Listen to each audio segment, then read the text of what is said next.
Bonjour à tous et merci d'être avec nous pour ce ZCL spécial. Spécial pourquoi? Parce que aujourd'hui on va déformer le format, justement on va le déformer, puisque nous aurons 4 thématiques. Et pourquoi? Tout est parti, je vais vous le dire, d'un communiqué de presse paru le 5 janvier 2023, signé Christian Céleste qui est avec nous. On va saluer nos confrères tout à l'heure. Ça s'appelait « Appel pour les assises de la presse ». Alors, tout le monde connaît cet appel-là. Je veux retenir une phrase. Il faut donc ouvrir le débat sur l'avenir de la presse en Guadeloupe et sur le modèle que nous voulons initier. Mais il ne faut pas se tromper. La presse, ce ne sont pas seulement les entreprises capitalistes ou privées, les associations qui en font un business. Et Christian Céleste avait lancé à la fin de ce communiqué sorti en janvier, un appel pour les assises de la presse. Et depuis lors, des confrères se sont réunis autour de Christian Céleste et ils sont là. Bonjour Christian. Bonjour Danick. Bonjour, notre ami aussi Jacques Dancal. Bonjour Danick. Et notre ami Jean-Philippe Pascal, journaliste aussi. Et tous ces gens-là, depuis plusieurs semaines, travaillent dans ce qu'on appelle aujourd'hui un COPIL, c'est-à-dire un comité de pilotage sur les assises de la presse qui auront lieu probablement au mois de novembre. Alors, pourquoi nous sommes là aujourd'hui? Nous sommes là aujourd'hui parce que nous avons jugé utile au niveau du COPIL de faire aujourd'hui un numéro spécial du ZCL avec un certain nombre de journalistes. Alors, avec des thématiques, bien sûr. La première thématique, ce sera quel journalisme pour la Guadeloupe, avec nos confrères qui sont là. Il y aura une deuxième thématique. Quelles sont les attentes des Guadeloupéens par rapport à leurs médias? Une troisième thématique, le journalisme est-il libre? Et enfin, une quatrième, que faut-il avoir pour avoir des médias au service de la population? C'est ces thématiques-là qui vont être débattues par différents confrères qui se succéderont sur ce plateau. Alors, une dernière chose, bien sûr, ce n'est pas le débat du siècle, mais c'est un débat important dans un pays comme la Guadeloupe. Et je pense que la presse joue son rôle et a joué son rôle depuis des années. Christian le disait, depuis le 19e siècle, on a des journaux, on ne va pas remonter jusque-là, mais on sait qu'il y a eu des journaux ici. Et dans un pays tel que le nôtre, je dis souvent un pays colonisé, il faut une presse libre. Ce n'est pas toujours évident. Alors, messieurs, merci d'être avec nous. Mais avant, pour rester dans l'actualité, puisque nous allons débattre de tous les sujets, un petit sujet d'actualité aujourd'hui qui tombe bien, c'était ce matin à Guadeloupe Première. Le seul sujet qu'on verra aujourd'hui dans le journal, c'est parti. Les salariés de France Télévisions sont mobilisés, particulièrement les journalistes sont mobilisés aujourd'hui parce qu'ils ont été surpris, choqués par la sanction qui a été infligée à Gilbert Pinsmaille, journaliste à Guadeloupe la Première. Il a été licencié. On trouve cette sanction disproportionnée par rapport à ce qui lui est reproché. Des faits qui remontent à 2015 et qui ont presque plus de 7 ans en tout cas. Et la sanction est vraiment disproportionnée alors qu'à l'époque, en 2015, nous considérons qu'il avait déjà été sanctionné. Il avait été rétrogradé de sa qualité de journaliste politique. Donc il a été sanctionné, on le sanctionne une deuxième fois parce que la direction parisienne de France Télévisions estime qu'il y a eu une atteinte principalement à son image. On trouve cette sanction totalement aberrante. Nous avons reçu ça comme un choc et on a tenu à le dire aujourd'hui avec cette grève à France Télévisions. Le message, c'est de dire qu'il ne suffit pas de quelques messages WhatsApp, quelques articles qui accusent quelques éléments sur les réseaux sociaux pour désintégrer toute une carrière. C'est absolument pas normal qu'il y ait cette sanction à ce degré. D'autant que nous, on prend ça comme une attaque politique qui touche France Télévisions parce qu'on a l'impression que c'est une collusion politique qui s'abat à la fois sur Gilbert Pinsmaille et sur France Télévisions. Nous nous sommes mobilisés, nous avons eu un premier entretien avec la direction locale de Guadeloupe la Première. Nous nous sommes mobilisés aujourd'hui. Il y a une forte mobilisation au niveau des journalistes. Les journaux sont impactés, les journaux télé et radio sont impactés. C'est pour montrer notre mécontentement à France Télévisions à Paris.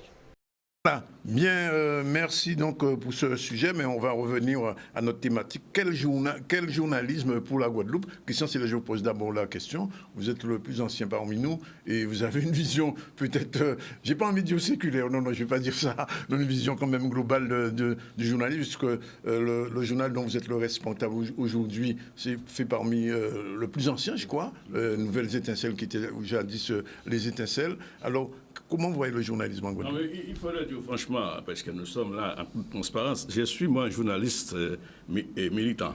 Oui, Bien sûr, journaliste militant, mais professionnel. tout à fait. Oui, parce que je travaille dans le journalisme depuis des années en tant que professionnel.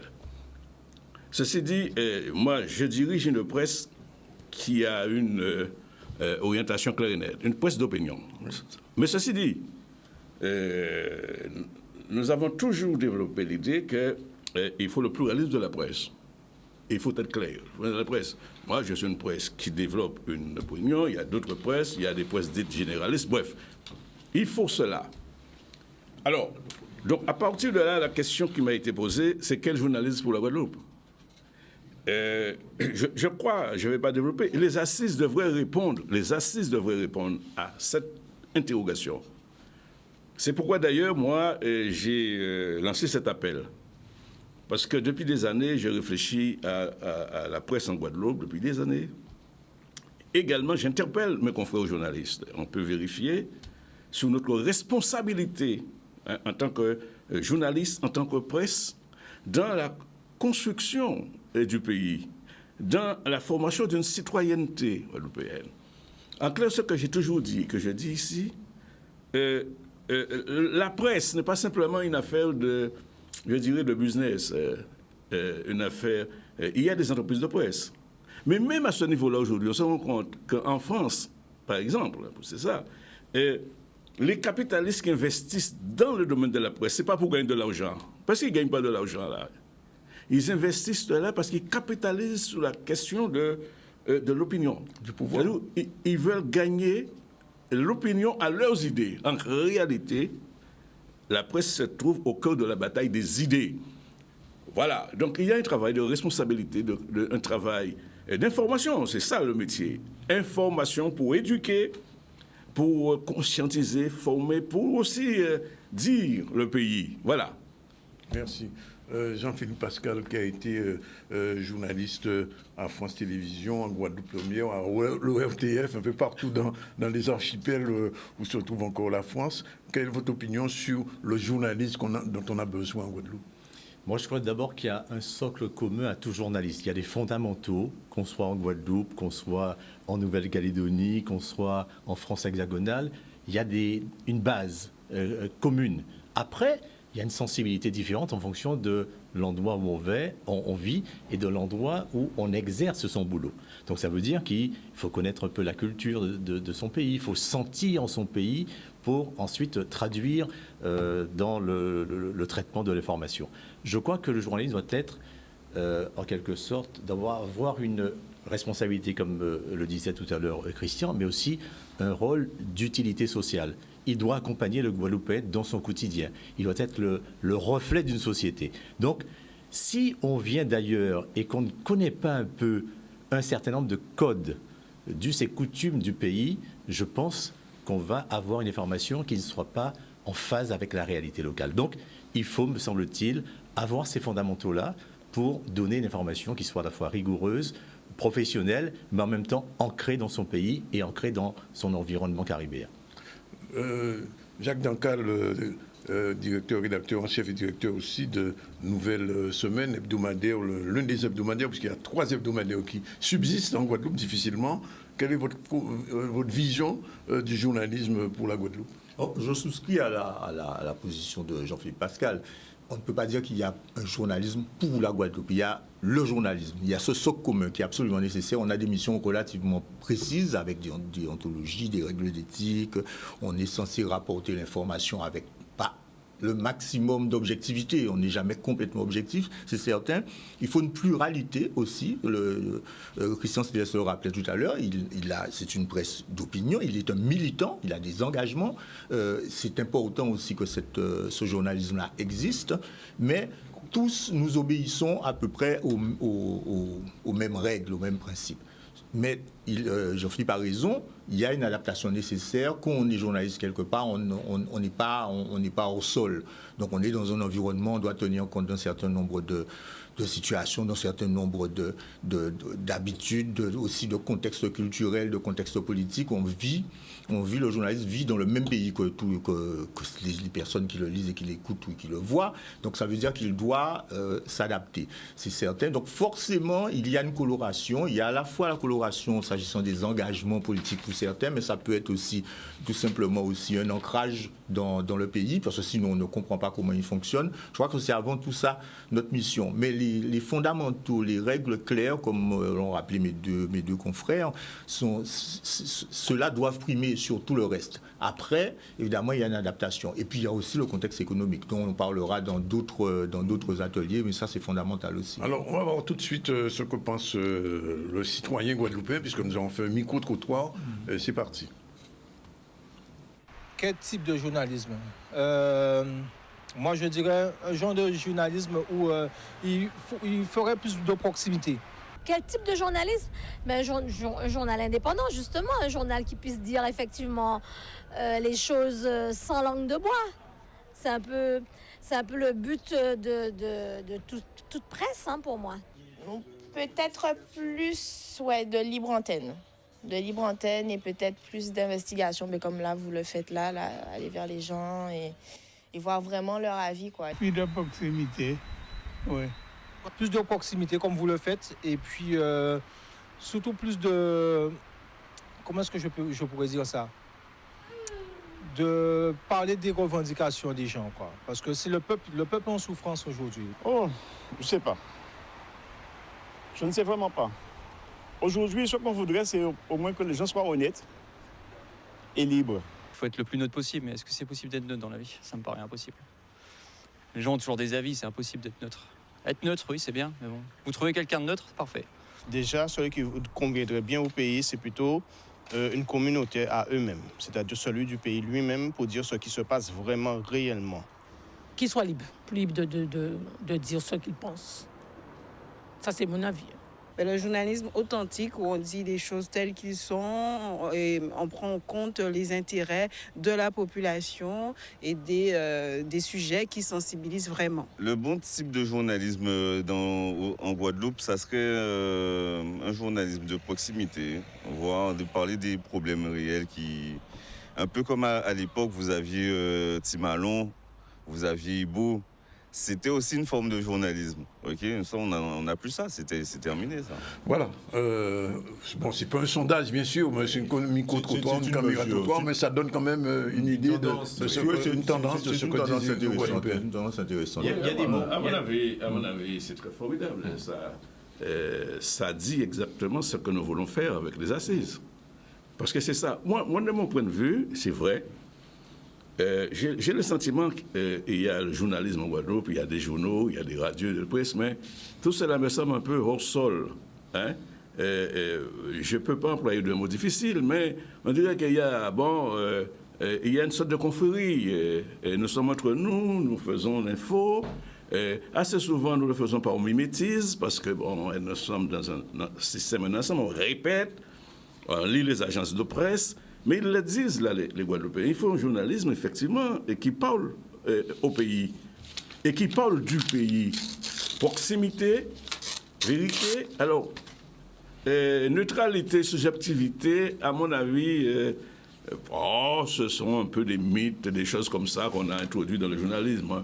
Personnellement, je n'y crois pas. Et objectivité, tous ces trucs-là, et neutralité, ça n'existe pas. Je dirais plutôt, Christian, si tu permets, honnêteté. Et vérité. Honnêteté et vérité. Et vérité. Voilà. Et il y a des mots-clés, d'ailleurs, qui sont sortis dans ce micro-trottoir, Danick. Absolument. Proximité, ça veut dire que quand on est dans un pays comme le nôtre, l'information de proximité, c'est celle-là qu'il faut faire. Essentielle, elle est essentielle. Dans un contexte caribéen, il faut toujours tenir compte dans quel environnement on se trouve. Deuxième mot qui est clé, c'est la liberté. Est-ce qu'on est des journalistes libres? Moi, je suis convaincu, mais moi, je suis convaincu que les journalistes sont libres, indépendants ici en Guadeloupe. Et responsables, parce que c'est très important aussi de dire aux gens que quel que soit ce qu'on dit, on est responsable de ce qu'on dit et attaquable.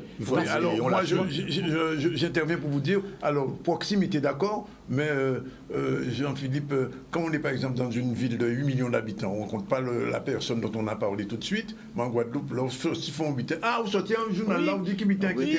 C'est ça aussi la proximité. Non, c'est ça aussi la proximité, avec ce danger, entre guillemets, mais en même temps, quand on est sûr de ses sources, quand on a une information rigoureuse et fiable, pour moi, il n'y a aucun sujet qu'on ne puisse pas aborder ici en Guadeloupe. Je disais quand j'étais rédacteur en chef, toujours aux journalistes, sentez-vous libre. Sentez-vous libre, je vais vous défendre, mais il faut m'emmener des dossiers. Il faut que j'ai, entre guillemets, des biscuits pour que si je suis attaqué, l'investigation. Mais il n'y avait aucun sujet qui était éludé. Je pense que dans vos rédactions, c'est pareil. Et puis après, si on est attaqué, etc., il faut pouvoir se défendre parce qu'on a recoupé ses sources. Mais ce n'est plus l'information des années 60-70 où la préfecture avait une ligne directe entre la préfecture et le service public. Aujourd'hui, quand vous avez 40 journalistes, que vous animez une conférence de rédaction, vous croyez que les 40 journalistes sont des bénis oui-oui? Non. Ils ont leur authenticité, ont leur rigueur, leur ressenti. Et leur opinion aussi. Mais c'est normal qu'on ait une sensibilité à travers un traitement d'information. Mais on n'impose plus aux journalistes d'aller dans telle ou telle direction. On a un cadre global, qui est ce qu'on appelle la ligne éditoriale, et après, les journalistes s'expriment comme ils l'entendent. Tu as raison sur cette question de la liberté, de l'indépendance, dans l'absolu. En réalité, c'est vrai, c'est fini le temps de la préfecture. C'est clair que... C'est fini, vraiment? Hein? Non, j'y viens. Qui donnait les directives, qui pensait le journal, qui écrivait. On sait, à la préfecture, on écrivait. Qui donnait les infos, carrément. Alors, ce temps-là est un peu... Mais attention, ce qui, à mon avis, pose problème, c'est qu'il y a des journalistes qui aliènent leur liberté. C'est-à-dire qu'ils ne sont... Autocensure. Ce qui s'auto-censure. Eh ben ça, je suis d'accord. Ils n'ont pas la pression. Ils n'ont pas la pression ni de leur patron capitaliste, ni de l'administration. Ils n'ont pas. Mais eux-mêmes, pour des intérêts différents, ils aliènent leur liberté, ils s'auto-censurent. Mais ça, on le partage. Ils ne disent pas où ils veulent plaire. Mais il y a un principe fondamental. Le journaliste est libre et indépendant. C'est le danger. Le plus grand danger du journalisme. C'est le journalisme de complaisance. Faire du journalisme pour plaire. Pour plaire aux autorités. Mais ça existe. On ne va pas se le cacher, ça existe. C'est le plus grand danger d'un journalisme de vérité, journalisme ouvert, transparent. L'autocensure. On écrit pour plaire au patron, pour plaire à la préfecture, et on ne ment pas. Et c'est pourquoi on parle sur votre objectivité, on ne ment pas. Mais il y a quelque chose de plus grave dans le journalisme. C'est, comment on dit ça? C'est de ne pas dire. C'est, on ne dit pas, on fait l'impasse. Oui. Mais on l'a vu pendant la crise sanitaire. On le voit aussi pour la guerre en Ukraine, c'est général. C'est-à-dire qu'en Europe, là, actuellement, effectivement, l'autocensure est la règle, mais en réalité, c'est vraiment de l'autocensure, parce que très souvent, il y a des pressions à l'intérieur des groupes. Parce qu'il faut quand même se rappeler que c'est vrai qu'il y a l'audiovisuel public, mais la plupart des médias sont des entreprises privées avec des actionnaires, avec un certain nombre. Donc, ça n'est pas toujours facile. De traiter certains sujets, parce que ça peut ce sont les entreprises. Je ne sais pas si un jour, dans les écoles de journalisme, on va étudier la production de l'information en temps de guerre, notamment pendant cette guerre de l'Ukraine. J'ai jamais vu ça. J'ai jamais vu ça. Le journalisme a atteint un niveau de caniveau incroyable. C'est-à-dire qu'il n'y a plus de fond, tu vois. Non, dans la guerre de l'Ukraine, c'est incroyable. En France, mais c'est aussi aux États-Unis, dans les pays européens. Mais c'est incroyable. Comment des journalistes ou des gens peuvent, en dépit de toutes les connaissances, dire des choses comme ça. Mais Jacques vient de le dire. C'est impossible. Les journaux, en général, appartiennent à des groupes privés. et ces groupes privés ont des relations avec l'État. Donc, résultat des courses, le journaliste ne peut que reproduire les ventes d'armes ou les ventes d'avions, etc. C'est Mitterrand qui disait, on reprochait l'influence des multinationales. Il dit oui, mais il ne peut rien faire. L'État n'est pas actionnaire de Total. Mais Total est actionnaire de l'État. Voilà. C'est un peu ça. Non, mais la réalité, c'est qu'on est quand même, et je rejoins Jean-Philippe, on est quand même dans un environnement, et là, Christian aussi a raison, on est quand même relativement libre. Parce qu'on a quand même des pays autour de nous. Relativement. On a des pays autour de nous où on ne peut pas écrire ce qu'on veut, on peut être tué dans la rue. Je rappelle quand même que le Progrès social et l'Étincelle ont eu une foultitude de procès dans les années 50-60. Non, mais on en a toujours. On en a toujours. Moins aujourd'hui. Quand on fait du journalisme, ceux qui n'ont jamais eu de procès, je pense qu'il y a un souci. Oui, pas seulement. Nous, on en a eu. Généralement. J'en ai déjà eu pas mal. Non, mais généralement. Parce que ça dérange quelque part. C'est tant mieux qu'il y en ait. Sur la tablette, là, les forces de police intervenaient dans l'imprimerie de l'Étincelle, l'IGRS, pour saisir le journal.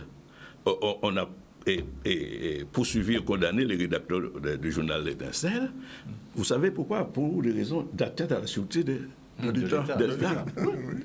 Et alors, parce que les usiniers demandaient à ce que ce numéro-là ne sorte pas, parce que voilà.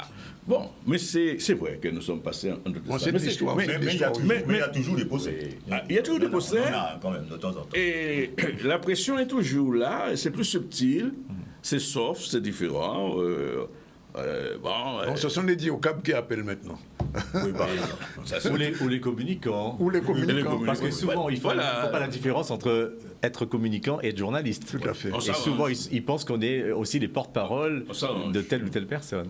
Ça aussi, c'est important. À un moment donné, il faut toujours rappeler. Alors, je vais vous poser une dernière question, puisqu'on va clore ce premier débat. Et je rappelle que tous ces débats reviendront dans les assises de la presse qui auront lieu au mois de novembre. Là, c'est juste un petit aperçu. Est-ce qu'il ne se pose pas déjà en Guadeloupe un problème de transmission, c'est-à-dire de formation? Parce que quand j'ai fait le total des journalistes invités, il y a très peu de jeunes. Très peu de jeunes journalistes. Toi, tu es à la retraite. Moi, je suis au bout de la retraite. Christian n'est pas un jeune. Je suis à la retraite. Déjà à la retraite. Donc, est-ce que le problème de la formation ne va pas se poser, ne se pose pas déjà dans notre pays? Jean-Philippe. Oui, je pense qu'il y a un problème. En même temps, il y a une jeunesse qui se forme. Mais est-ce qu'elle revient? Elle revient ou elle va prendre de l'expérience ailleurs, elle revient ici. Bon, je crois qu'il ne faut pas désespérer. Il y a quand même une relève qui est relativement... Il y a beaucoup de jeunes journalistes. La question de la formation est importante. Elle doit être au centre des assises de la presse. On en parlera. C'est une question qui a été posée en 1986 au Conseil régional quand nous sommes arrivés au pouvoir. C'est à l'époque Poteau, ça. Félix Poteau, qui est un homme de communication, un formidable communicateur, nous avons posé la question de la formation de journalistes, de techniciens en Guadeloupe, parce que nous, on avait dit à l'époque, il faut une presse qui représente le pays. Il faut que le Guadeloupéen se voie dans sa presse. Et c'est pourquoi on a créé une première école de formation de journalistes.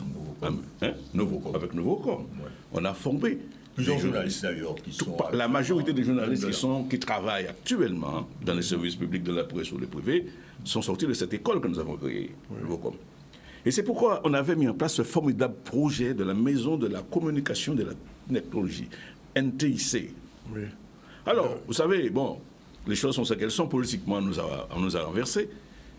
Et cette maison-là a été travestie à toutes sortes de choses.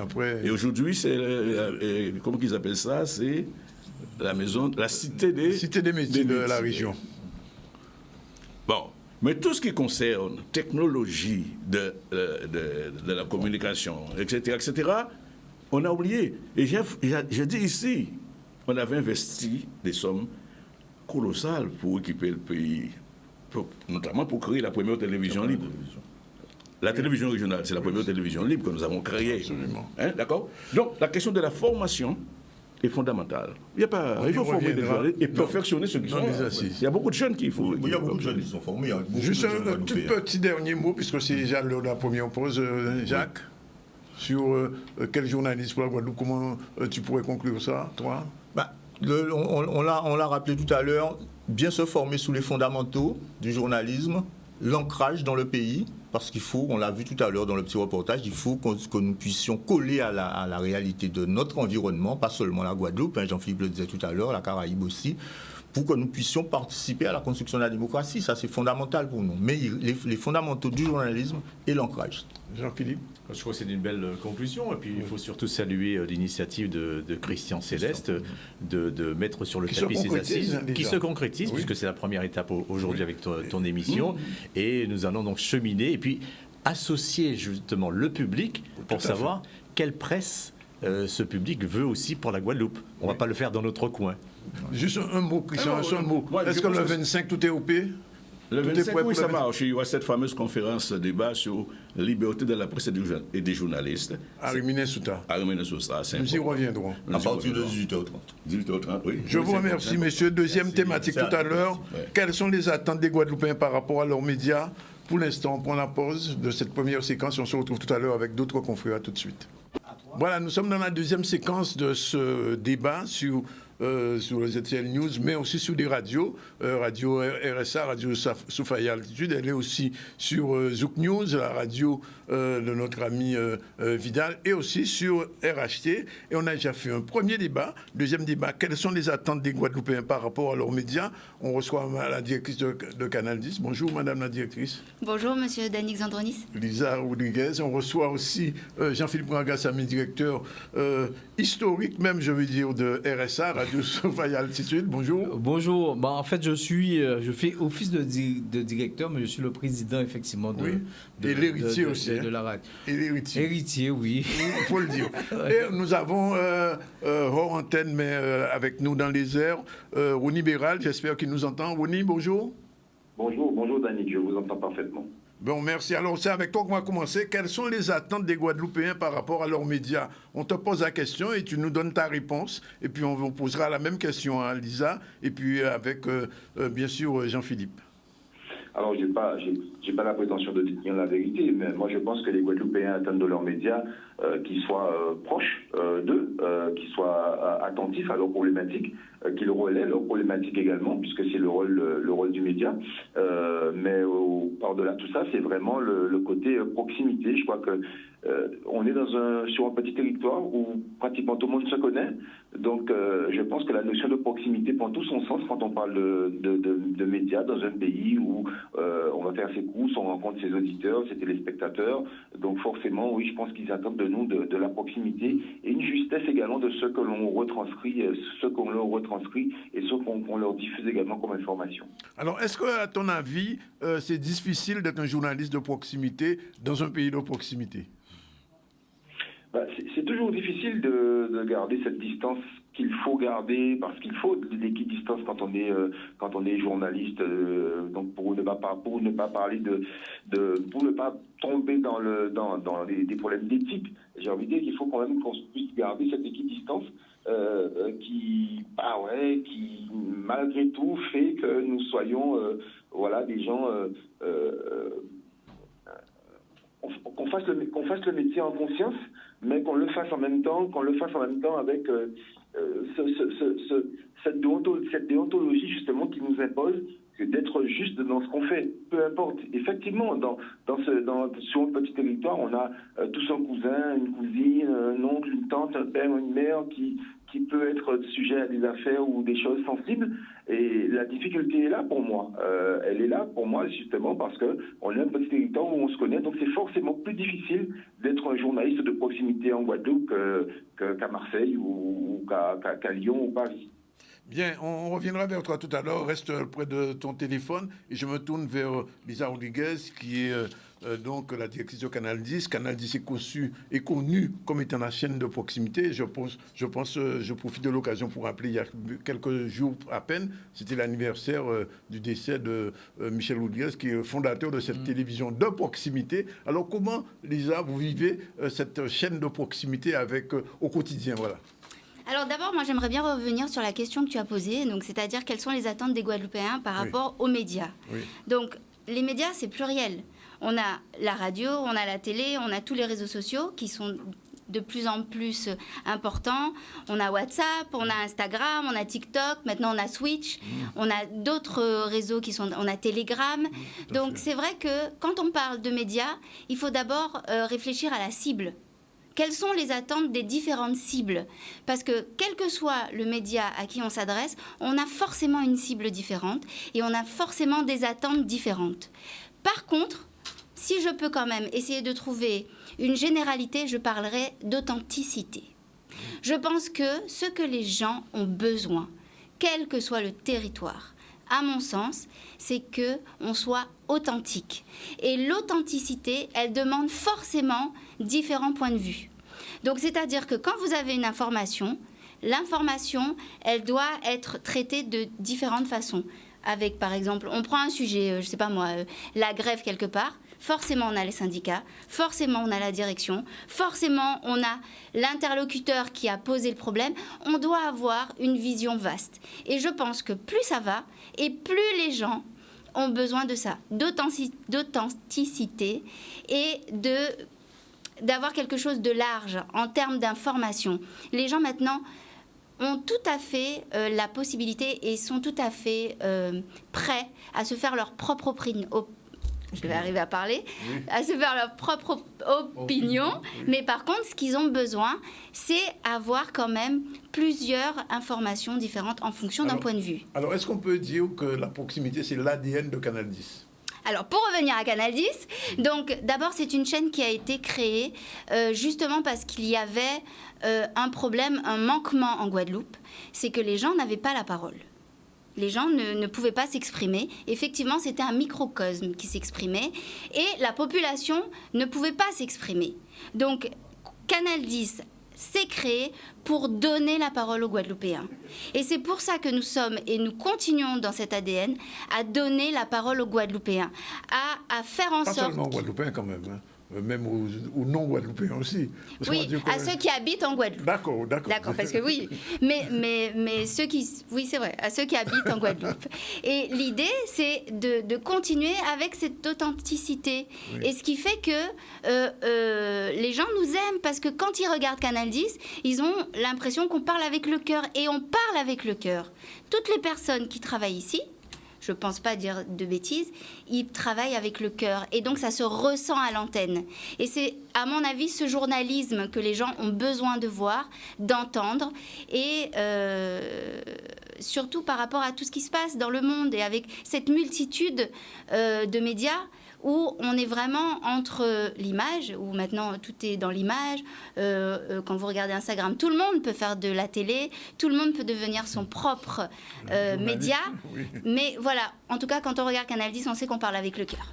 Alors, je m'adresse à un directeur d'une radio associative. Il y en a beaucoup, il y a plus d'une vingtaine.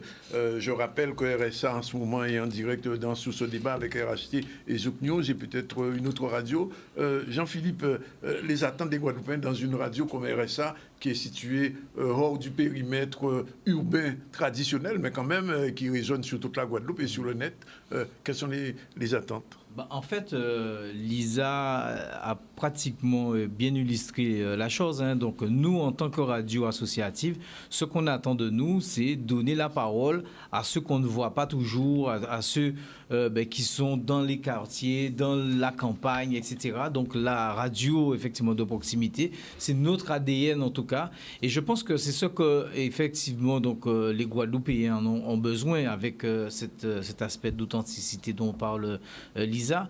Mais en même temps, il y a un truc que je n'arrive pas à comprendre. C'est-à-dire qu'on prend un exemple comme Canal 10, normalement, une télé, donc voilà, la proximité, voilà. Mais on a toujours l'impression que le Guadeloupéen a besoin, effectivement, à travers d'autres médias, un certain, donc... comment dire, crédibilité. Ils pensent que bon, parce que ce sont des radios qui sont sur le terrain, ils ne sont pas forcément crédibles. On le voit. Si on prend donc Médiamétrie, la télé, donc la première télé, c'est voilà, mais on le voit sur le terrain quand même que Canadis, on a le sentiment que c'est ce Guadeloupéens média ont déjà compris quand même. Hein. Mais il faudrait, il semble qu'ils ont compris. Hein. Il faudrait qu'on puisse effectivement bien comprendre ça, parce qu'on a l'impression toujours qu'il y a cette ambiguïté qui persiste. Or, je l'ai entendu dans ton micro-trottoir, on parle, c'est la proximité. Ils ont besoin de ça. Ils ont besoin effectivement de vérité, parce qu'il ne s'agit pas non plus de, comme Lisa a dit, d'avoir un support, soit Facebook ou encore TikTok, et se dire qu'on est journaliste et on déballe des choses, etc. On aime bien ça en même temps, hein, parce que lorsqu'on voit les vues, donc on aime bien ça. Mais il faut qu'on soit honnête et crédible dans ce qu'on fait.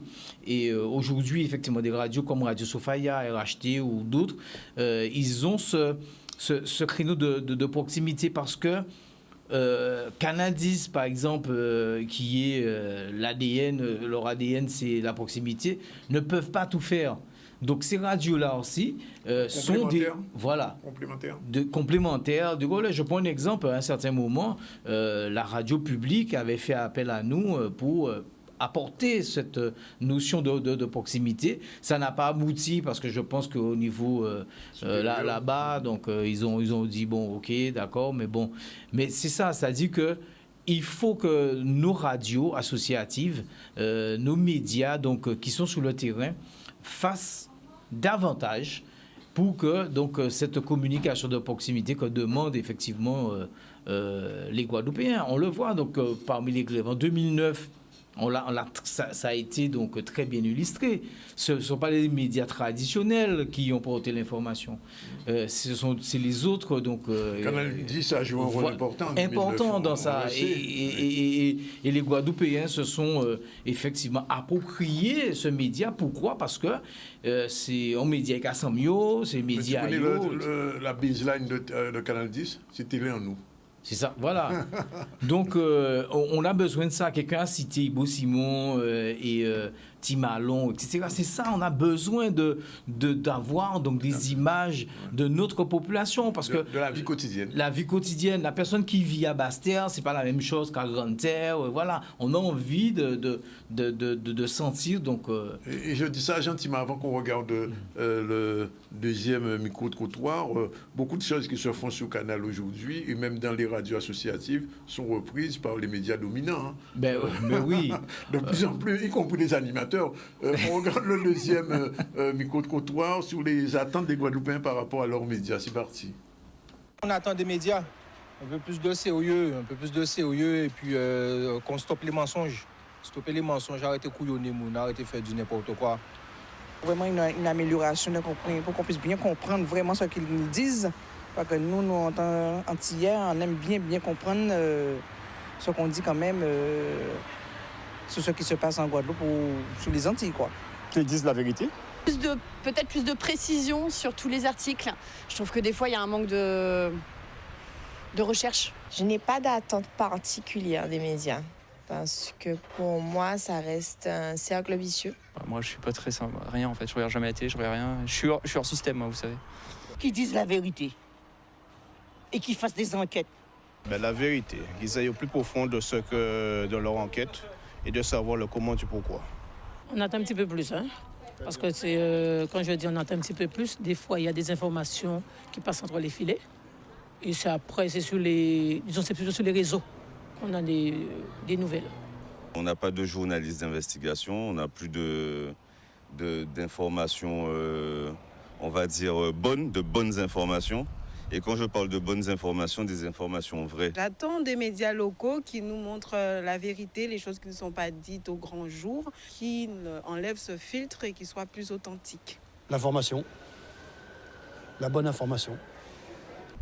Qu'ils nous apportent l'information, mais la vraie information. Les médias, au final, on ne s'en rend pas compte, mais c'est ce qui prend une grande partie dans nos vies. Et beaucoup de personnes se fient qu'aux médias, oublient le reste du monde, ce qu'on pourrait découvrir de nous-mêmes dans la vie en général. Et c'est dommage, quoi. On revient vers Rony Béral. J'espère qu'il est encore en ligne. Rony, tu es là? Bon, on va le retrouver tout à l'heure. Lisa, alors, et Jean-Philippe, investigation, vérité, bonne information. Ça fait beaucoup. Mais c'est surtout que c'est compliqué. C'est compliqué parce qu'effectivement, un média, avant d'être un média, c'est une entreprise. Et on est pris par une question économique qu'on ne peut pas mettre de côté.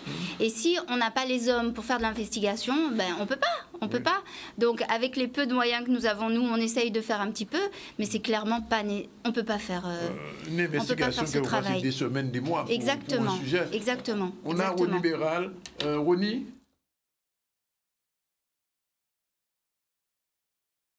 Je l'ai entendu regarder. Les Guadeloupéens demandent plus de vérité, plus d'investigation, de la bonne information. En tant que journaliste de ce que j'appelle les médias dominants, est-ce que tous ces critères-là, bonne information, vérité, etc., sont des critères qui sont retenus dans l'information que vous faites? Bien sûr, bien sûr. Et quand j'ai parlé de déontologie tout à l'heure, je faisais allusion à ça. J'ai bien vu et entendu le micro-trottoir. Les gens ont parlé de sérieux, de précision, de vérité. La bonne information est revenue à 2 reprises. Et puis, on a également parlé d'investigation. Alors, justement, je reviens d'un séminaire avec des journalistes d'investigation dans la Caraïbe. C'est passé à Porto Rico, ça s'est terminé samedi dernier. Avec des journalistes de toute la grande région Caraïbe, mais au-delà, puisqu'il y avait des Péruviens, des Vénézuéliens, des personnes présentes. Et c'est un domaine qui est quand même un domaine assez complexe et compliqué, surtout dans des petits territoires. Plus le territoire est petit, plus c'est difficile d'investiguer, contrairement à ce qu'on peut penser. Parce que justement, cette espèce de proximité qui peut exister quand on est sur un petit territoire peut justement contraindre ces personnes-là à vouloir se cacher parce qu'elles se sentent parfois menacées. Donc ça aussi, il faut bien l'entendre. Donc ça rajoute à ce que je disais tout à l'heure, que c'est pas toujours facile d'être journaliste sur un petit territoire, surtout quand on se connaît tous. Voilà, parce que on sort de son média, on rentre dans son quotidien ou dans sa famille où on va faire ses courses, on rencontre les personnes qui, il y a 2 minutes, vous écoutaient à la radio. Maintenant, oui, toutes ces questions-là sont à prendre en considération, tous ces aspects-là sont à prendre en considération. Mais moi, je veux vraiment globaliser le média. Et quand je parle de média, parce qu'aujourd'hui, il y a un phénomène où tout le monde se veut journaliste. Hein. On a un téléphone en main, on est journaliste. À mon avis, c'est pas ça le journaliste. Parce que le journaliste, c'est d'abord celui qui va vérifier l'information qu'il diffuse. Et très souvent, on a tendance à balancer des choses comme ça, sans vérifier le pourquoi du comment, et on s'estime journaliste. Donc aujourd'hui, pour moi, le Guadeloupéen attend vraiment que les gens soient sérieux et que les gens, justement, soient précis dans ce qu'ils donnent, ce qu'ils diffusent comme information. C'est ça la base. Je dis souvent, le journaliste, c'est un métier. Alors, Jean-Philippe, en général, dans les radios associatives, il n'y a pas encore réellement de rédaction et d'information. Est-ce que c'est, comme Lisa dit, c'est une question de moyens? C'est une question de moyens et c'est surtout de moyens parce que ça coûte cher quand même. Hein, donc, d'avoir quelqu'un, donc une rédaction, ça c'est des journalistes, des preneurs de son, etc. Ça coûte excessivement cher. Donc, on ne fait pas effectivement du journalisme. On fait de l'information, donc avec nos émissions, etc. Mais le principe reste le même, hein, c'est-à-dire qu'on ne va pas attaquer une émission si on n'a pas vérifié donc les informations, parce que souvent on reçoit des gens et il faut être neutre, parce que les gens, vous avez vu hein, dans le micro-reportage, donc ils ont parlé, micro-trottoir, ils ont parlé de vérité. C'est-à-dire que dès que les gens vont pouvoir vérifier eux-mêmes l'information et ils voient que bon, il y a un problème chez vous, eh bien, ils vont tout de suite passer à autre chose. Hein. C'est-à-dire qu'aujourd'hui, avec Internet, avec les réseaux sociaux, on peut facilement vérifier donc si telle et telle information donc a été bien relayée ou voilà. On a parlé d'investigation. C'est vrai que il manque beaucoup, effectivement. Voilà. Je vais prendre un exemple. Souvent, il y a des sujets qui sont abordés donc, en Guadeloupe, des sujets sensibles. On sent bien que tel média ne veut pas y toucher, donc, parce que bon, ça risque de mettre en cause une convention qu'on a avec telle ou telle collectivité. malheureusement, ça tourne souvent autour de ça. Et, ça sera abordé par les assises, ces questions. Hein, voilà, donc, et lorsque on a parlé de liberté de la presse, j'ai envie de dire, bon, tant qu'on va être dans cette configuration, ça va être quelque chose de très compliqué. Hein. Vous avez parlé de DIRCAB tout à l'heure, qui appelle, etc. Mais les gens... Ça arrive. Ah oui, mais non, je suis bien placé pour en parler. Et je vais dans une... sans t'envoyer de fleurs, hein, donc c'est souvent que je vais sur le site de CCN News, où je suis quelqu'un, j'aime pas trop lire, mais je vois que les choses, on sent que il y a quelque chose qui a été donc bien pondu, donc renseigné, etc. Et là, on comprend mieux. On comprend mieux pourquoi tel média n'a pas traité ce sujet-là, on comprend mieux pourquoi. Et la population, effectivement, a besoin de ça, a besoin, effectivement, de tous ces éléments. Et tant que, lorsque vous parlez de médias dominants, et tant que ces médias dominants n'ont pas compris ça, parce que donc, un journal, c'est à peine 10 minutes.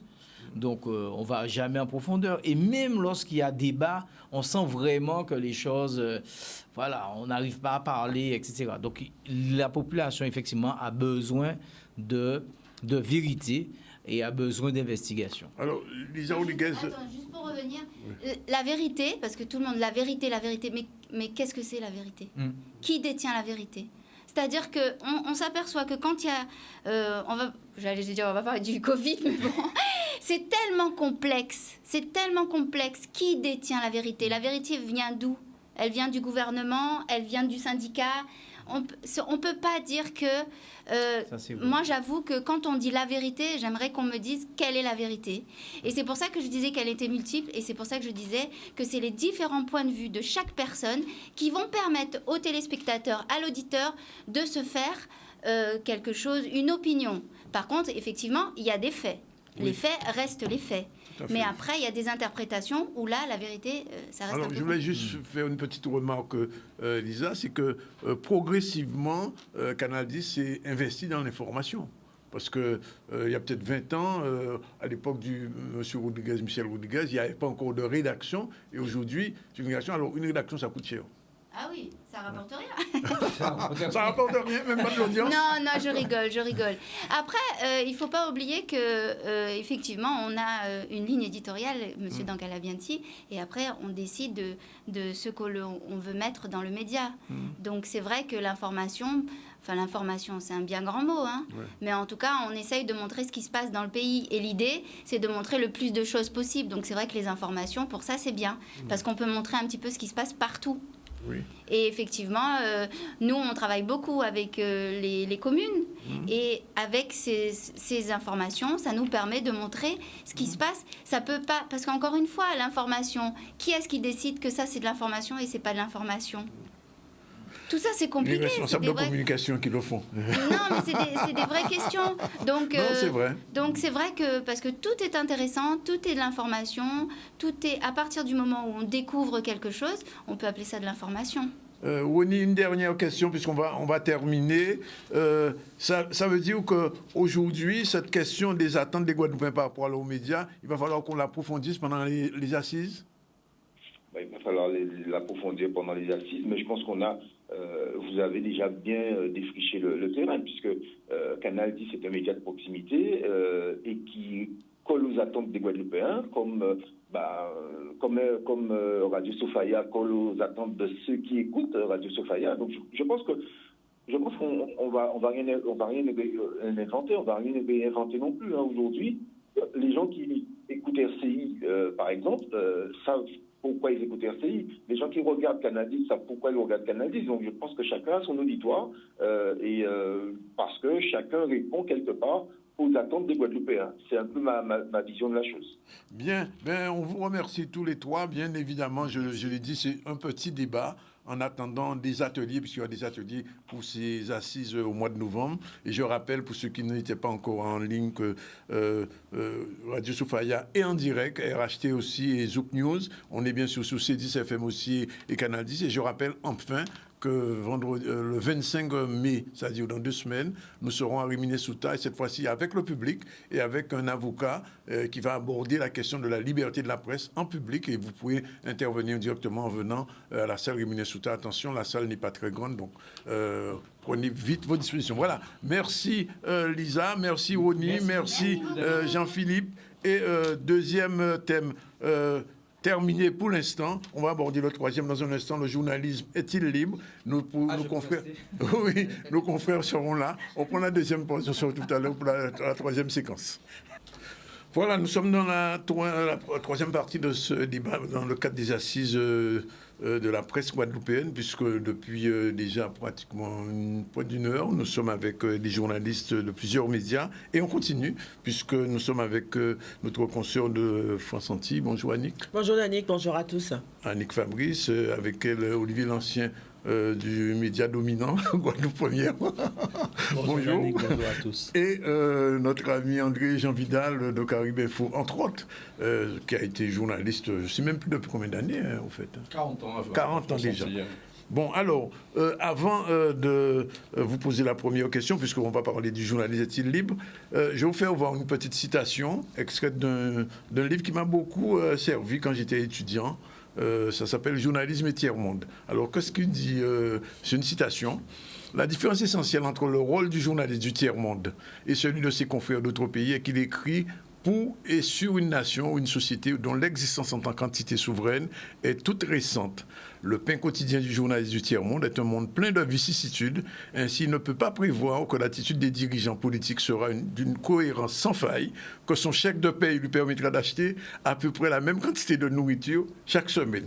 À cause de l'inflation, ça tombe bien. Ça a été écrit dans ce livre-là, qui a été ma Bible quand j'étais étudiant. Et je me souviens, quand j'étais à l'école de journalisme, la plupart des jeunes qui étaient avec moi disaient « Mais non, on ne va pas dire ça, le tiers-monde, nous ne sommes pas dans le tiers-monde. » Bref. Alors, messieurs, madame, on va commencer par la dame. Le journalisme est-il libre en Guadeloupe? C'est un vaste propos, j'ai envie de dire. Hein. Et comme tout à l'heure, la citation dit bien, il y a peut-être une différence de traitement, ou en tout cas, on se situe différemment quand on est dans un pays du tiers-monde ou un pays dit libre, j'ai envie de dire, ou dit développé. Personnellement, moi, je ne parle que de ce que je connais et de mon expérience personnelle. Je me sens libre. Après, c'est vrai qu'on a, on ne peut pas nier qu'il y a toutes sortes de pressions. Alors souvent, quand on parle de pression, on pense souvent qu'à la pression politique. Oui. Mais il n'y a pas que la pression politique. Il y a aussi dans la vie quotidienne, moi, je peux donner un exemple. C'est arrivé il n'y a pas longtemps, une famille qui a un enfant qui passe devant le tribunal parce qu'il a tué quelqu'un. Vous avez toute la famille sur le dos qui vous appelle, qui vous menace, qui écrit à votre directeur. Et voilà, je veux dire, la pression, elle est sociale. Elle est sociale aussi. Elle est aussi sociale, elle est politique.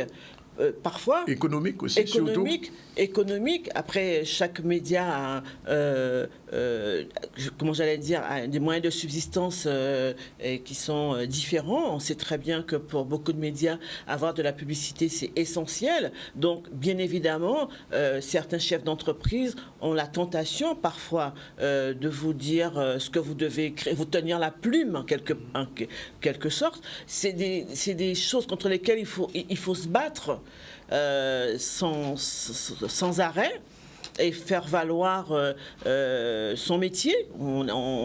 Et souvent, on peut répéter à l'envi qu'il y a une différence entre communication et information. Il faut le répéter à l'envi, il faut l'expliquer. Mais personnellement, ça fait une trentaine d'années que j'exerce ce métier. Je me sens libre d'écrire ce qu'il me... Alors souvent, on dit, loin de soi, prenne création. Oui. Donc forcément, tout ce qu'on écrit est un peu entaché de ce qu'on est. Oui. Ça, on peut pas le nier. Après, en tout cas, moi, j'essaie d'être cohérent, de ne pas oublier que je suis là pour informer, en tout cas, moi, ce qui me concerne, France Antilles, d'informer les lecteurs et d'essayer d'être le plus fidèle possible de ce qui s'est dit et de ce qui s'est fait. Après, après, chacun interprète, chacun voit selon soi. Mais personnellement, je me sens libre. Et ne pas dire que la pression, elle n'existe pas. Oui, elle existe. André Jean Vidal, il disait tout à l'heure, il a eu 40 ans de journalisme en Guadeloupe. Est-ce que c'est 40 ans de liberté? Pour moi, ça a toujours été la liberté intégrale. Je me suis fait ma liberté. Oui. Pourquoi en relatant des faits, en les commentant parfois, si jamais je me sens inspiré, et puis surtout en ne diffamant pas d'injures, pas de contre-vérité, pas attaquer pour attaquer. On peut en utilisant cette méthodologie, on peut faire un journalisme tout à fait libre. J'ai jamais eu le sentiment, bon, il y a bien eu quelques petites pressions. Pourquoi on dit au Cap t'a appelé un jour? Il y a toujours, oui. Mais je sais très bien comment c'est. Il y a parfois petit peu il y a des remarques de la direction. Moi, je travaillais, on va le dire, à France Antilles, comme Annick travaille à France Antilles, on se connaît, elle sait très bien comment c'est. Petit appel téléphonique, oui, tu as été un peu fort là, oui, j'étais un peu fort. Et l'autocensure. Et puis tu sais, la fois suivante. Oui. Tu vas aussi fort, et puis il n'y a plus personne on t'appelle plus pour ce. On a compris que tu ne laisses pas faire, quoi, c'est tout. Hein. Et puis il y a il y a les politiques, petites menaces, peu voilées, menaces directes, parfois même des gens qui vous disent je vais vous flanquer un coup de poing. Ah bon? Oui, non, c'est folie, quoi. Les mêmes qui, quelques années après, vous sautent au cou pour vous embrasser, quasiment, quoi. Ça veut dire que, voilà, quoi, parfois. Hein. Et puis, économique aussi, oui, bien sûr, oui. Alors, André, est-ce qu'aujourd'hui tu es responsable de Caribe Info? C'est ton journal. Oui. Est-ce que tu es plus libre qu'à l'époque France Antilles? Ou c'est pareil? Je suis tout aussi libre, sauf que j'ai une liberté que je n'avais pas. C'est-à-dire que si j'ai envie qu'on traite tel ou tel sujet, je n'ai même pas à me poser la question. Est-ce que tu n'as pas de rédacteur en chef à consulter avant? Il n'y a personne à consulter avant que l'équipe, parce que on m'a toujours dit oui, mais toi tu es ici, tu es là, tu es un vieux journaliste et tout, tu connais, etc. Moi, je me suis fait relire par des jeunes journalistes. Ça ne me dérange pas d'être relu par quelqu'un. Je suis pas. On n'a pas la science infuse, hein, Nick, Olivier. C'est bon de se faire relire par quelqu'un de plus jeune dans le métier, qui va peut-être vous faire une remarque, vous allez vous dire, ouais. Bon, voilà, avec la force de l'habitude, ça, je suis passé un peu à côté, voilà, parce que... Mais la liberté, oui, je pense que malgré tout, on est libre, hein, quand même. À partir du moment où on ne sort pas d'un cadre... faut parler de vertu un peu, quelque part. Oui. Bon, ça va, quoi. Mais on peut dire beaucoup de choses... On a une marge, on va dire. On peut dire beaucoup de choses d'une certaine façon, quoi. On peut en dire beaucoup. Les gens qui savent lire comprendront, voilà. Alors Olivier, je dis sans ironie que Guadeloupe Première c'est un média dominant avec RCI. Je le dis souvent. Est-ce que dans un média tel que Guadeloupe Première, parce que tout à l'heure on parlait de journalisme de préfecture que tu n'as pas connu, à l'époque souvent André a dû connaître ce qu'on appelle le journalisme de préfecture, est-ce qu'aujourd'hui à Guadeloupe Première on se sent comme journaliste libre?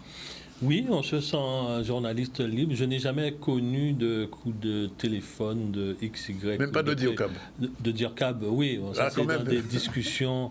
Dans des discussions un peu vives ou enflammées. Après, on ferme le téléphone et puis c'est bon, on fait son travail, on fait comme André Jean. On fait pas son Non, on fait son travail. On continue de faire son travail. On continue de faire son travail. La fois d'après, c'est tout aussi dur et il n'y a plus d'appel. Ouais. Non, je pense qu'en Guadeloupe, on est libre. Guadeloupe Première, les journalistes, je le pense, sont libres. Je n'ai jamais reçu de coup de fil, par exemple, de préfecture de l'État ou autre. Et l'autocensure? Alors, pour revenir à la phrase de tout à l'heure, oui. Des fois, il faut se poser la question de l'autocensure. Est-ce qu'on peut aller jusque-là? Et forcément, compte tenu du contexte, on dit les choses, mais on choisit les mots pour le dire. Oui, pour ne pas choquer. Alors, on va regarder un peu notre micro-trottoir, puisqu'on en a fait pour chaque thème. Sur le thème « Le journalisme est-il libre en Guadeloupe ?» Réponse des citoyens qu'on a rencontrés. S'ils sont libres? Je suppose. Mais il faut qu'ils soient libres. Alors pourquoi ils ne sont pas libres? Je vais vous dire, hein, j'ai vu pour le Covid, certains journalistes se sont donné leur avis et puis ils ont été mis au placard tranquillement sans faire trop de bruit. À part quelques-uns qui n'aiment pas qu'on leur barricade la bouche, on va dire. Sinon, non. Certains. Ça, c'est pas pour faire de la publicité, hein. Mais au niveau de Canal 10, vous êtes un peu plus libre. Vous êtes beaucoup plus libre. Tandis que dans les autres, ils sont constipés. Hein. Libre? Oui et non. Sur le papier, on dirait oui, mais après, bon, dans certains médias, je pense que non. Bon, forcément, il y a forcément une ligne éditoriale, donc ils doivent suivre, quoi. Non, ils ne sont pas libres. On les empêche. Je pense qu'ils ne sont pas totalement libres parce qu'il y a des lois justement auxquelles ils sont régis. Donc ils ne sont pas totalement libres, mais justement, il faut qu'ils aient plus de liberté d'expression. Ouais, ils sont libres, ouais. Non, pas du tout. Ils sont les journalistes. Aujourd'hui, en tout cas, sous l'ère de Macron, ils ne sont pas libres. Personne n'est libre. Donc les journalistes, forcément, ils ont une certaine limite. Non, je ne pense pas que les journalistes sont libres parce qu'il y a très peu de radios libres. En fait, toutes les radios appartiennent à quelqu'un pour la plupart. Donc, il faut quand même rester fidèle à sa ligne éditoriale. Il ne faut pas dire trop de choses. Donc, je ne crois pas qu'il y ait une liberté d'expression vraiment en France. Je ne pense pas. Je ne pense pas, non. Parce qu'il y a des choses que vous n'avez pas le droit de dire. Bon, alors voilà ce que pense le citoyen. Bon, ce n'est pas un sondage Calistat, hein, je le dis tout de suite, ce sont des propos recueillis à la sortie d'un supermarché. Qu'est-ce que vous en pensez, Annick? Qu'est-ce que tu en penses? Moi, je pense que quand on ne va pas dans le sens des gens, quand ils n'entendent pas ce qu'ils ont envie d'entendre, ils disent que vous n'êtes pas libre. Parce que ce que vous dites ne correspond pas à ce qu'ils pensent. Ça, c'est la première chose. La deuxième chose, moi, je trouve qu'il y a un certain mythe. C'est-à-dire que pour les gens, on peut pas être libre de dire ce qu'on veut. Donc, forcément, l'information, elle est falsifiée. Forcément, le journaliste, on lui demande de se taire. Forcément. Et puis, on est aussi dans une société aujourd'hui, on conteste tout. On est dans une société où on ne fait confiance à personne et qu'on se fie à ce que l'on pense. Et puis, on est dans une société aussi où les gens croient que on peut tout donner de façon brute, il ne faut pas analyser, il ne faut pas dire, ben voilà, il y a ça, mais il faudrait peut-être le lire ainsi et pas ainsi. Non, tout ce qui est dit, il faut leur donner tout, le rush, le truc, le machin, et puis on est là, on regarde toute la journée, on n'a plus le sens de l'analyse, plus le sens de la critique, et c'est bien. Je crois que... Mais c'est une tendance. Mais voilà, moi je pense que je suis libre de dire ce que je veux. Olivier, est-ce que ce sont les réseaux sociaux qui empêchent le journaliste d'être libre ou au contraire? Ah non, je ne dirais pas que les réseaux sociaux empêchent d'être libre. Sauf que l'auditeur, le lecteur, le téléspectateur voit ce qui se passe sur les réseaux. Il y a tout et n'importe quoi sur les réseaux sociaux. Et pour ces personnes-là, enfin pour la plupart, c'est parole d'évangile, c'est vrai. Et que les médias, qu'ils soient privés, qu'ils soient publics, ne relatent pas. C'est que, bon, il y a le loup derrière, c'est pas bien. Sauf que ce qui est sur les réseaux sociaux, nous, on doit vérifier, on doit contextualiser, on doit donner la parole à l'autre. Ce n'est pas forcément une information de but en blanc qu'on va livrer comme sur les réseaux sociaux dans les médias. C'est pas possible parce qu'il y a des règles à respecter. Il y a une ligne éditoriale. Il y a une ligne éditoriale, oui. La ligne éditoriale ne veut pas dire censure. Oui. Et donc, il y a tout ça à faire, tout un travail à faire. Le média, qu'il soit privé, qu'il soit public, n'est pas le réseau social. Il faut être sûr de ce qu'on dit. Oui. C'est pas parce que c'est sur Instagram ou sur Facebook ou je n'en sais rien que je ne vais pas vérifier. Il faut que je vérifie et moi, je ne dirai que ce dont je suis sûr, dans ce que j'ai pu vérifier.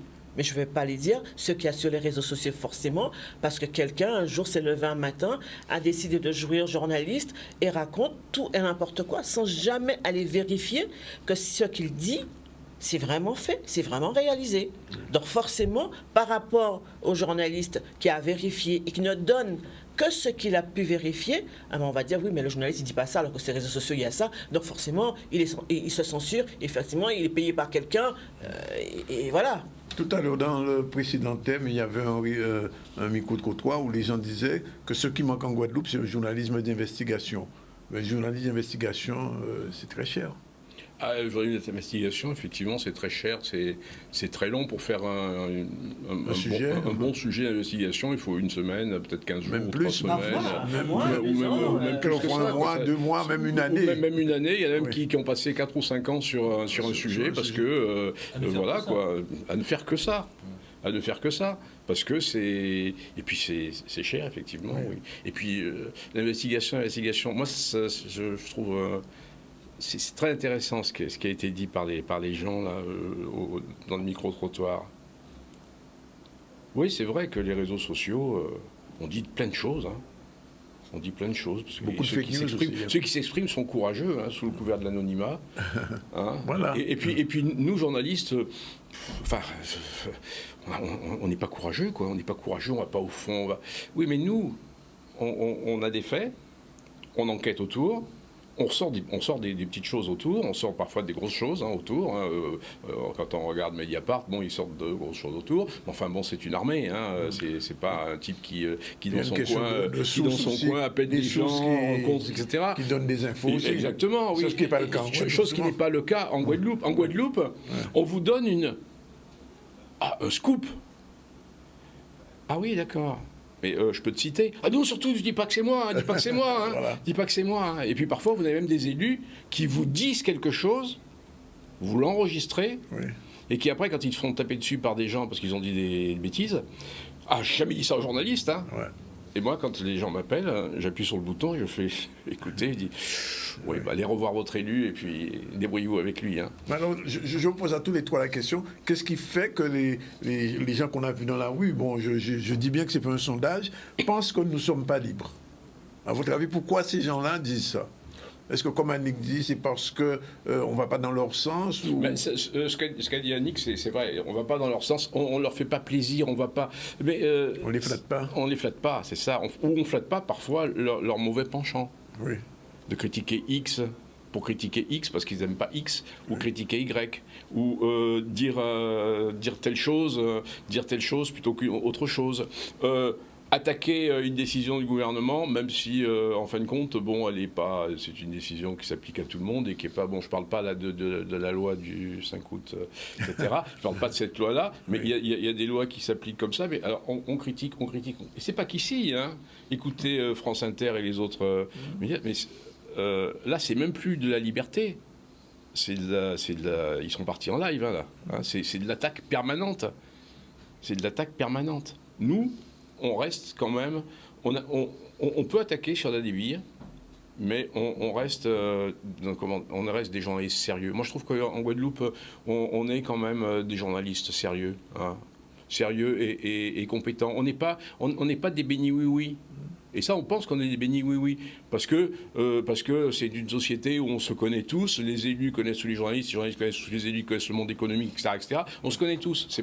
Il y a 350 000 personnes, en fin de compte, bon, en une vie, on se connaît tous. Mais ça n'empêche pas qu'on dit les choses. Et justement, tout à l'heure, on en parlait dans la thématique précédente, est-ce que la proximité facilite ou au contraire rend plus difficile la liberté? Parce que beaucoup de gens disent oui, nous aimons bien le journalisme de proximité, mais de proximité, ça veut dire qu'on rencontre tout de suite celui qu'on a critiqué.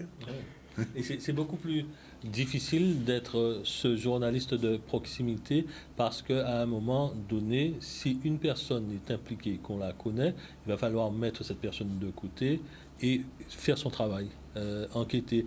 Et là, ce sont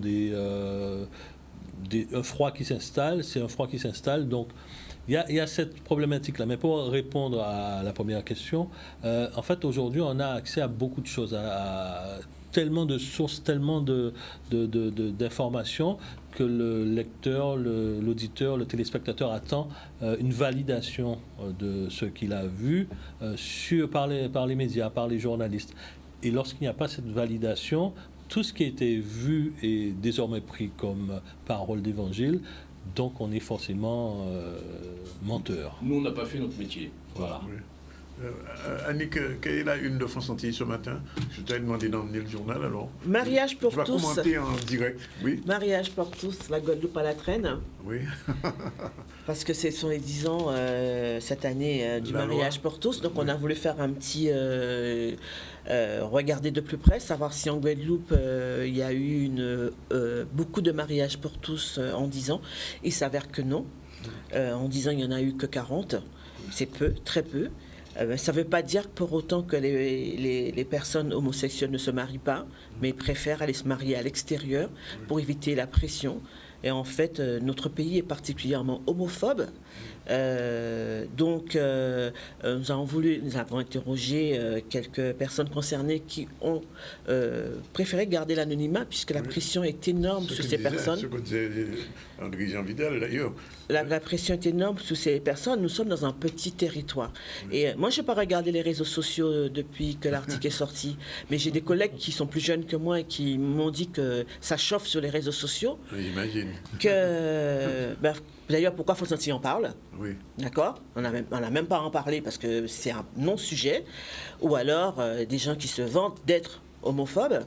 Et ça répond, je pense que ça répond à toutes les questions qu'on vient d'aborder aujourd'hui. Nous sommes un petit territoire. Les gens qui vous disent, les mêmes personnes qui vous disent, mais oui, mais les journalistes ne sont pas libres, les journalistes ne parlent pas de ci, de ça. Mais quand on leur parle le sujet qui les dérange, oui, les journalistes, à ce moment-là, deviennent des personnes non fréquentables et des mauvais journalistes. Donc, c'est un peu compliqué. Et voilà. Et pour dire tout à l'heure, pour revenir à ce que disait Olivier, moi, je me souviens de deux anecdotes qui sont... je me souviens, à un moment donné, je couvrais beaucoup les conseils municipaux à Port-Louis. Et chaque fois que j'avais fait un papier, parce que des fois, c'était le bordel dans le conseil municipal, pour parler de façon triviale, et que je faisais un papier pour raconter ce qui s'est passé, les gens se sont insultés, invectivés, et le maire, il ne savait plus quoi faire, etc. Moi, j'habitais Port-Louis à l'époque. J'avais le lendemain matin sur ma voiture un bouquet de fleurs. J'ai jamais su qui m'a mis ce bouquet de fleurs. Est-ce que c'était quelqu'un pour me menacer? Oui. Ou est-ce que, en plus, la personne prenait les fleurs dans mon jardin? Est-ce que c'est pour me menacer ou est-ce que parce que la personne était contente? Oui. Je n'ai jamais su. Souvent jamais. Et je ne saurais jamais. André Jean Vidal, la une de Karim Info cette semaine, enfin demain. Bon, moi, je dirais tout simplement la couverture de l'hebdo. Oui. De samedi dernier. Oui. C'était à les Outre-mer, avec bien sûr toutes les problématiques dans les Outre-mer, parce que les Outre-mer, bon, ça n'existe plus les Outre-mer d'ailleurs. Non, comme la métropole, ça n'existe plus. Ça fait des années que je dis que la France que la France n'est plus une métropole depuis très très très longtemps. Jamais utilisé. Moi, j'utilise Hexagone. Oui. Hexagone, comme ça, voilà. C'était ça. Il y avait 8-10 pages, je me souviens. Ça doit être compliqué pour Guadeloupe Première. C'est quoi la une aujourd'hui, Olivier? La une d'aujourd'hui, on la verra demain. On la verra demain. Non, il y a eu quand même. Il y a une mobilisation. On a eu un reportage tout à l'heure. Bon, alors quelle est la situation alors, il y a une mobilisation des journalistes, principalement de Guadeloupe la Première, après le licenciement de notre collègue. Les journaux sont fortement perturbés pour aujourd'hui et on verra pour la suite. Des négociations ont commencé? Des négociations ont commencé hier. Pour le moment, l'organisation syndicale a quitté la table. On attend de voir les évolutions au niveau de la direction. Voilà, bien, on vous remercie d'être venu. Je rappelle premièrement que toutes ces thématiques qui sont abordées là sont en direct sur au moins 3 radios, Zouk News, c'est RHT qu'on va recevoir tout à l'heure, RSA aussi. Et aussi, bien sûr, C10FM est sur le Facebook Live. Et que le 25, nous aurons un débat en public avec des Guadeloupéens. Cette fois-ci, il n'y aura pas de filtre télévisuel ou radiophonique. Et on pourra interroger les journalistes à la salle Rémy Souta à partir de 18h30. Nous y reviendrons dans un instant. Sinon, 4e thématique, dans un instant, que faut-il pour avoir des médias au service de la population avec nos prochains invités? À tout de suite. Voilà, si vous prenez l'antenne maintenant, sachez que depuis 12h30, nous sommes dans une édition spéciale des Assises de la presse guadeloupéenne. On a reçu déjà 3 plateau de journalistes, de confrères et de consoeurs. Et c'est le dernier avec que faut-il pour avoir des médias au service de la population, avec Christelle Martial. Bonjour. Bonjour Danick, bonjour à tous. On a invité l'un des plus vieux journaux de la Guadeloupe, on le sait moins, Combat Ouvrier. Bonjour Max. Bonjour Danick. Et au responsable de RHT, monsieur notre confrère et ami Woody Corneli, mais aussi qui est président de la FRAG aussi, il faut dire. Je suis vice-président de la FRAG et délégué régional anti-Guyane du syndicat national de Radio Libre. Alors, la question qui est posée depuis là, alors je rappelle aussi, si vous prenez l'antenne aujourd'hui, si vous êtes en France quand vous nous regardez, c'est que ce débat qu'on a organisé aujourd'hui, c'est dans le cadre des assises de la presse. Et les assises de la presse auront lieu au mois de novembre, mais depuis plusieurs semaines, nous réfléchissons un petit peu sur l'état de la presse en Guadeloupe, l'état des journalistes, les difficultés, et aussi essayer de trouver des solutions. Mais ça, ce sera au mois de novembre quand nous aurons les ateliers sur ces assises. Alors, je pose tout de suite la question et je la pose à la femme. On va commencer par la femme, par choix. Que faut-il pour avoir des médias au service de la population? Est-ce qu'on peut vraiment en avoir au service de la population? Oui, enfin, selon moi, on peut en avoir au service de la population. Je pense que ça a déjà été dit. Pour avoir des médias efficaces, efficients, ça coûte de l'argent. Donc que faut-il? Il faut déjà des moyens, parce qu'on le sait, c'est compliqué, et on l'a vu ces dernières années en Guadeloupe avec la disparition de plusieurs organes de presse.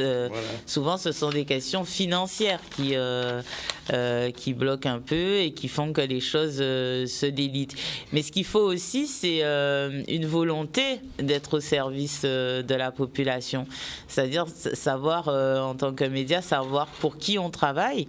Et à qui on s'adresse. Donc cette volonté-là me semble importante. Et ce qu'on veut dire à la population, est-ce qu'on considère qu'on est là pour l'éclairer? Est-ce qu'on est là pour la critiquer? À chacun de se déterminer. Mais en ce qui me concerne, moi je pense qu'un média doit servir à la création d'une opinion publique, à amener des débats dans la société, à faire les gens réfléchir à certaines questions. Donc, moi, média au service de la population, c'est une évidence. Alors, Max, je disais que Combat Ouvrier, c'est un journal qui existe depuis près de 40 ans. Oui. Alors, le premier numéro est sorti en 71. 71, hyper jeune. Alors, que faut-il avoir pour avoir des médias au service de la population? Peut-être que toi, tu dirais au service du peuple, en tant que Combat Ouvrier, journal communiste.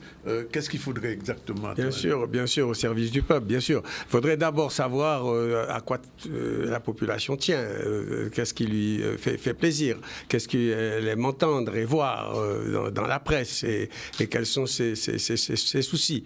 Alors, je dirais qu'il faut à la fois, effectivement, s'adapter aux besoins de la population. La population voudrait très bien, aussi bien connaître la nouvelle adresse du marché aux poissons qui a été déplacée, que savoir quel est le dernier film important qui est sorti et qu'il faut voir, que aussi quelle est l'analyse que nous faisons sur la situation.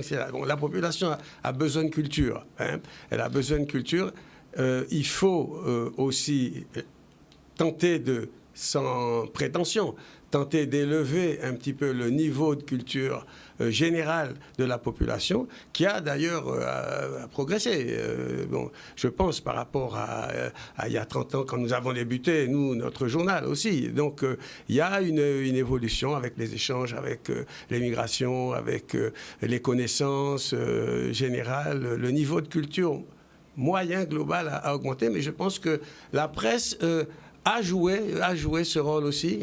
Il y a par exemple des films ou des documentaires qu'on peut voir maintenant qu'on ne voyait pas avant, tout simplement parce que aussi il y a une presse qui s'est battue. Il y a une presse qui s'est battue pendant des années. Alors, sans vouloir jouer aux anciens combattants, je le dis quand même parce qu'il y a beaucoup de gens qui ne le savent pas, que quand nous avons commencé à créer le Combat Ouvrier, c'était juillet-août 71, quand on le vendait, c'est une presse militante, quand on le vendait dans les quartiers, systématiquement, les gendarmes nous arrêtaient. Ah bon? Oui. Oui, ça, pas ça. Oui, systématiquement. Ouais. Systématiquement.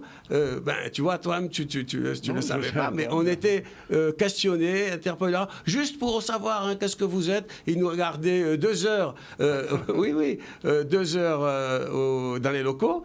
Et dans les locaux, ils nous posaient des questions. Qu'est-ce que vous faites? Et quand ils nous libéraient, il était trop tard pour faire la vente. Bon, c'est arrivé qu'on a bloqué, parce que notre journal, à une époque, il était fait par un groupe de camarades qui étaient en France et ils nous l'envoyaient par avion. Et donc, il était bloqué systématiquement par la préfecture. C'est arrivé aussi. Mais nous ne sommes pas les seuls. Le Progrès social a connu une série. Aussi, et les nouvelles... L'étincelle. CCN aussi a eu des problèmes. A déjà eu plein de problèmes. Nous ne sommes pas les seuls. Donc, mais nous nous sommes battus pour la démocratie élémentaire, les libertés démocratiques élémentaires dans un pays qui était, à l'époque, on peut dire, colonisé avec un grand C. Bon, vraiment, c'était l'époque coloniale. Bon, tu es au courant de ça, Danick, et donc il a fallu se battre.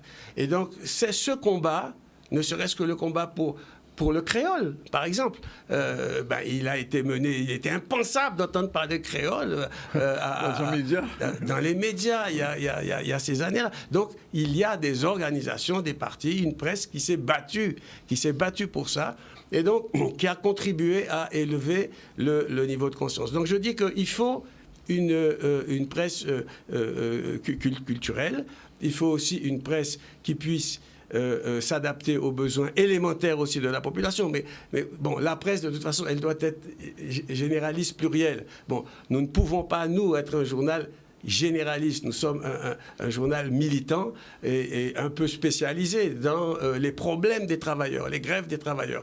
Donc, il y a une presse généraliste, on en a besoin. Il y a des presses spécialisées et il en faut aussi.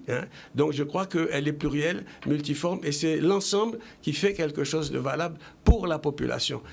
Merci. Alors, Woody Connelly, tu es directeur et fondateur à vie de Radio Haute Tension. Je dis bien à vie parce que ça fait plus de combien, 30 ans déjà aussi? 39 ans. 39 ans, qu'on dit Woko. Bien, alors, première question, avant même de venir sur la thématique, combien de radios associatives qui existent en Guadeloupe? Nous avons environ 18 radios associatives qui fonctionnent. Et combien font de l'information? 2. 2? Seulement 2 radios associatives. 2 radios, donc ils font de l'information. Et pourquoi les autres ne font pas de l'information?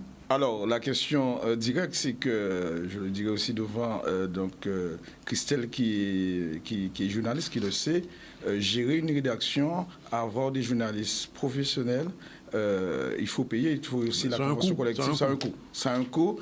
Ce serait intéressant peut-être de parler de mutualisation au niveau de l'information et que toutes les radios associatives se mettent ensemble pour peut-être faire de l'information ou même avoir, pourquoi pas, un coup de main de ceux qui sont déjà dans l'information. Et souvent, ça peut être de services publics ou autres. Par exemple, nous, au niveau de l'information internationale, on travaille avec RFI, donc il a fallu aussi se battre pour avoir cette convention avec RFI que nous travaillons. Mais au niveau local, comme cela se fait peut-être sur la Martinique ou la Guadeloupe, beaucoup de radios associatives diffusent de services publics. Donc ça aussi, c'est une forme d'information, mais on peut aussi... Pourquoi pas? On peut sortir au niveau des assises avec pour l'agence presse guadeloupéenne, presse guadeloupéenne, pour travailler là-dessus, pour peut-être permettre à ce qu'on a déjà essayé, mais ça a un coût. Et pour répondre à la question, ça devient assez. Et Christelle l'a dit au départ, il faut de l'argent.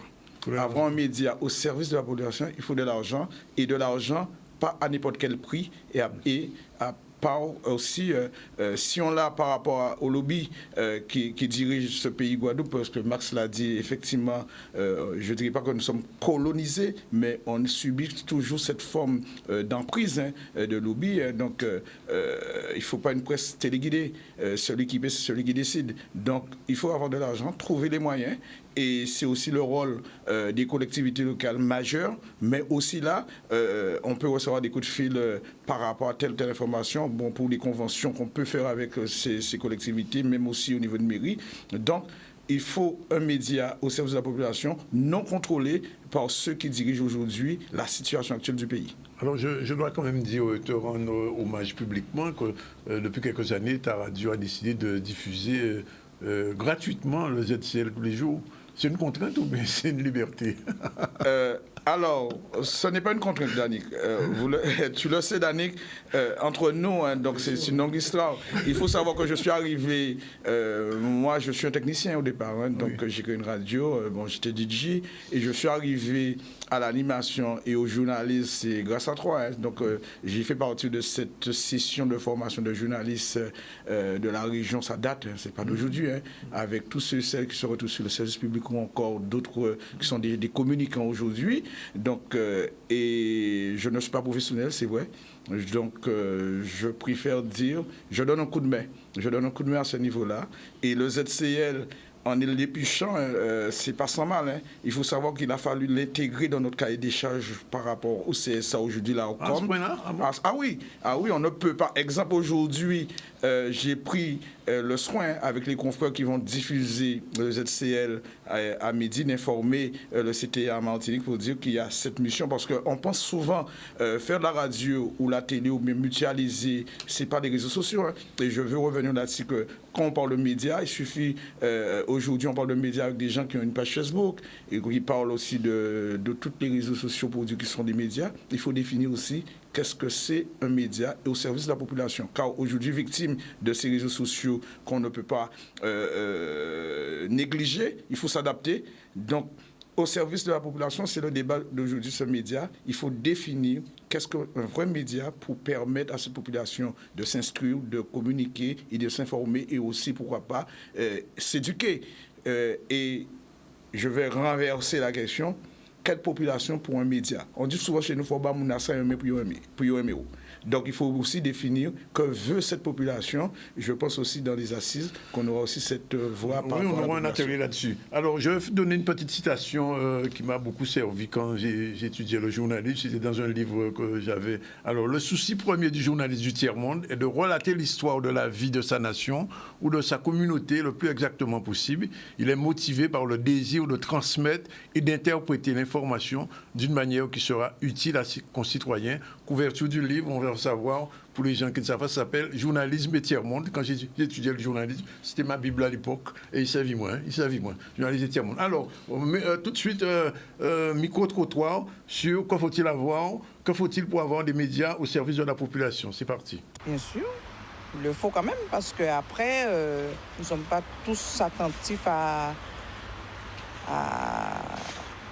entendre ou à voir ce qui se passe tous les jours. J'aurais préféré. Dans l'ensemble, je dirais pas forcément tous, mais dans l'ensemble. Ça c'est clair, parce que c'est la population qui fait vivre les médias déjà, c'est la population qui fait fonctionner l'île. C'est comme une entreprise. Si vous n'êtes pas là, l'entreprise ne peut pas fonctionner. Sans ouvriers, une entreprise ne fonctionne pas. Et bien, les médias, voilà, c'est pareil. Hein. Oui. Oui, il faut que ce soit au service de la population. Non, moins ça. Moins au service de la population. Pour que la population puisse se rendre compte d'elle-même, de ce qui se passe autour d'elle. Après, ils le sont déjà, je pense, non? J'imagine, quoi. Ils ne sont pas au service de la population, ils sont au service des lobbyistes, déjà un.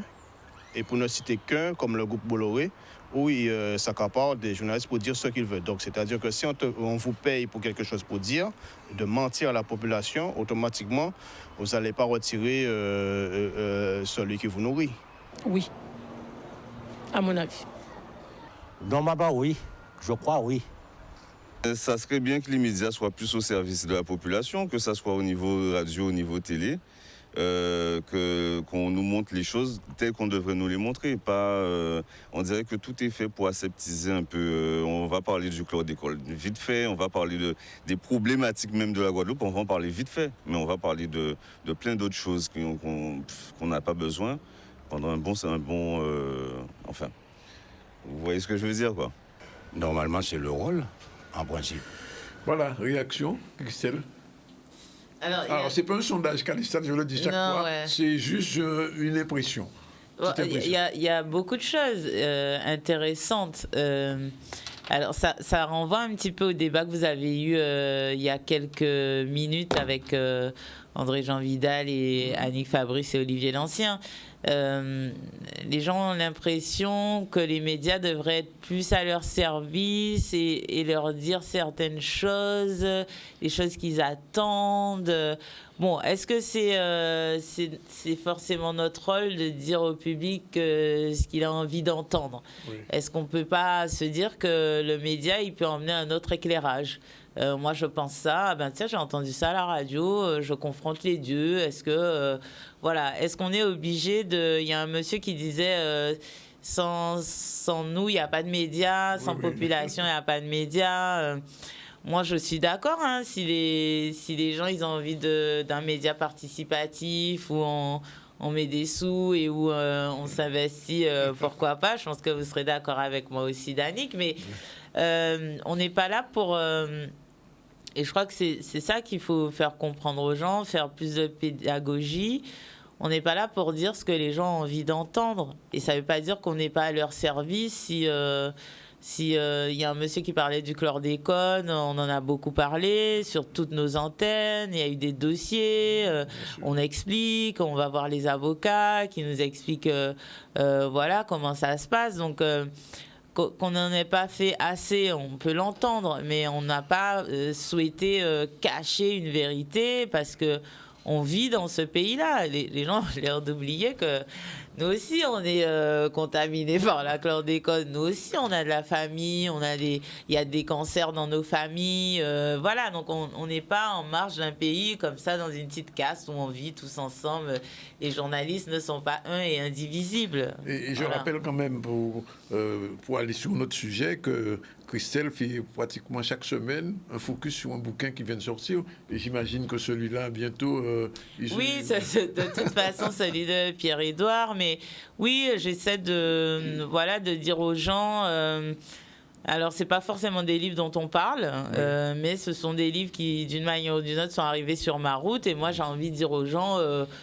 essayez, allez-y, lisez, faites-vous une opinion. Donc je ne dis pas oui c'est bien, non c'est pas bien, c'est pas ça. Je dis il y a ça, faites-vous une opinion. Donc au service de moi mon service pour la population c'est ça. J'ai envie de faire partager aux gens ce qui me rend plus sensible, ce qui m'émeut, ce qui me touche, ce qui me met en colère. Donc tout ça est très autocentré, mais en tout cas... C'est subjectif, le journalisme est subjectif. Forcément, puisqu'on est des êtres humains traversés par... voilà, donc au service de la population, c'est qu'est-ce qu'on a envie de donner à cette population-là, et plus largement, qu'est-ce qu'on veut pour cette population-là, de manière collective, où est-ce qu'on veut aller tous ensemble. Max, puisqu'on va terminer rapidement. Oui, ben écoute, moi je pense on est dans une période particulière. C'est bien d'ailleurs que ces assises se fassent en cette période-là, avec toutes les informations, je mets des guillemets, qui sortent sur les réseaux sociaux, notamment. Il y a une concurrence avec la presse. Une concurrence qui n'est pas à mettre, il n'y a pas de trait d'égalité à mettre, mais il y a parfois des infos, parfois de fausses infos, parce qu'il y a beaucoup de fake news et du n'importe quoi.